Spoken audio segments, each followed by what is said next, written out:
तो हम लोग शुरू करते हैं आज की क्लास को। और आज के क्लास का एक अलग टाइप का क्वेश्चन हम लोग देखने वाले हैं। इस टाइप के क्वेश्चंस को आप बहुत ही जल्दी बहुत ही आसानी से बना सकते हैं। दो तरीके से मैं बताऊंगा, कॉन्सेप्ट भी समझाऊंगा और कैसे एक फॉर्मूला से बन जाएगा वो भी। जो पसंद आएगा उससे आप बना सकते हैं। सबसे पहले एक बार बता देंगे कि आप लोगों को ऑडियो वीडियो दोनों क्लियर है, फिर हम लोग आगे बढ़ते हैं। एक धनराशि 16 वर्ष में दुगुना हो जाती है, तो 3 गुना धनराशि होने में कितने वर्ष लगेंगे हमें बताना है। तो सबसे पहले तो इसका एक फॉर्मूला के हिसाब से आप देख लेंगे। फॉर्मूला से अगर आप बनाना चाहते हैं तो बहुत ही सिंपल सा आप ये रास्ता अपना सकते हैं कि फॉर्मूला हो जाएगा n2 minus 1 by n1 minus 1 into T. n2 यहाँ पे वो है और n1 क्या है? n1 वो है जो मतलब हो चुका है, यानी पहले जो हो रहा है, जो पहले हो रहा है, जैसे कि 16 वर्ष में दुगना हो जाता है। n1 क्या हो जाता है? दुगना हो जाता है। n2 क्या है? जो पूछ रहा है, जो मतलब होना है। तो क्या पूछ रहा है? तो 3 गुना धन होने में, यानी 3 गुना होने में। तो यहाँ पे n2 3 गुना होने में होना है 3 गुना, तो वो n2 हो गया। जो हो रहा है यानी 2 गुना हो रहा है वो n1 हो गया। तो हम यहाँ पे फॉर्मूला पे इस्तेमाल करेंगे सिंपल सा कि n2 की जगह पे हो गया 3 माइनस 1। हम डायरेक्ट यहाँ पे 2 लिख सकते हैं, आप भी समझ रहे हैं। और नीचे n1 माइनस n1 हो गया दुगुना यानी 2, तो 2 माइनस 1 इंटू टी यानी कि 16। अब यहाँ पे आप डायरेक्ट चाहते हैं तो लिख सकते थे 2/1 गुने 16, और इससे आपको डायरेक्ट क्लियर हो जाता 16 दूना 32। 32 वर्ष आपका राइट आंसर।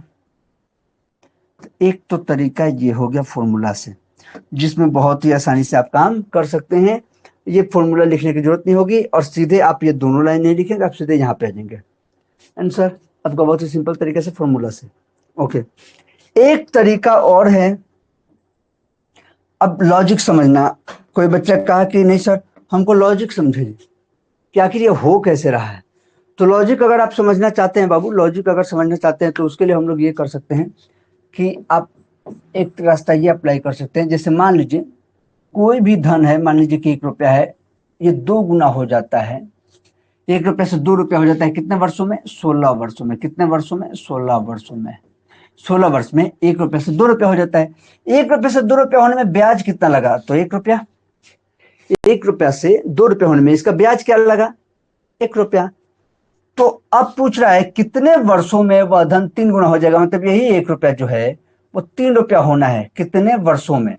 यहाँ पे पूछ दिया कितने वर्षों में। अच्छा, तो ब्याज लगा कितना? तो 1 से 3 रुपया होने में ब्याज लगेगा 2 रुपया। तो आप अगर ध्यान देंगे 1 रुपया जो ब्याज है, 1 रुपया जो ब्याज है वो 16 वर्ष में हो रहा है। 1 रुपया जो ब्याज है वो 16 वर्ष में हो रहा है। 1 रुपये ब्याज को 1 रुपये ब्याज 16 वर्ष में मिल रहा है, तो 2 रुपये ब्याज का कितने वर्षों में मिलेगा? तो 1 रुपया ब्याज पाने में 16 वर्ष लग गया, तो 2 रुपये ब्याज पाने में 16 दूना 32 वर्ष लगेगा। बात खत्म। तो ऐसे भी हम लोग बता सकते थे 32, यानी कि ऑप्शन भी इस हिसाब से भी आपका राइट आंसर हो जाएगा। तो कहने का अर्थ है कि किसी भी तरीके से चलिए ऑप्शन भी आपका राइट आंसर हो जाएगा आसानी से। ओके, जहाँ पे छोड़े थे हम लोग वहीं से चल रहा है। 31-32 से ही हम लोग आगे बढ़ रहे हैं। किसी का क्लास नहीं छूटा है, कोई टेंशन नहीं।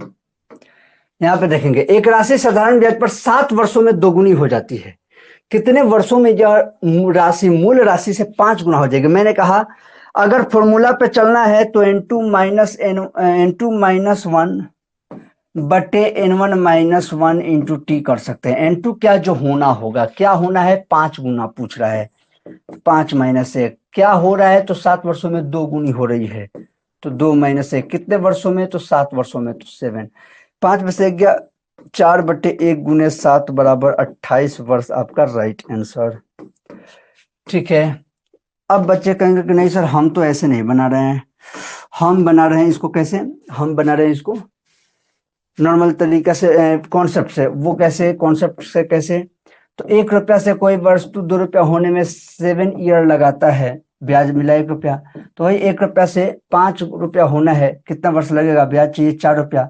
तो 1 रुपया का ब्याज 7 वर्ष में मिल रहा है, तो 4 रुपया का ब्याज 7 रुपया 28 वर्ष में मिलेगा। बात खत्म। ऐसे भी 28, तो हर सूरत से कितना आएगा? 28। 28 आपका राइट आंसर।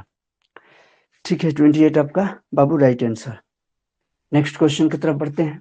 साधारण ब्याज पर 700 रुपए का ऋण लिया। ऋण उतने ही वर्षों के लिए लिया गया था जितनी वार्षिक ब्याज की दर थी। यदि उसने ऋण की अवधि के अंत में ब्याज के रूप में 343 रुपए का भुगतान किया तो ब्याज की दर क्या थी? तो ब्याज की दर क्या थी आपको बताना है।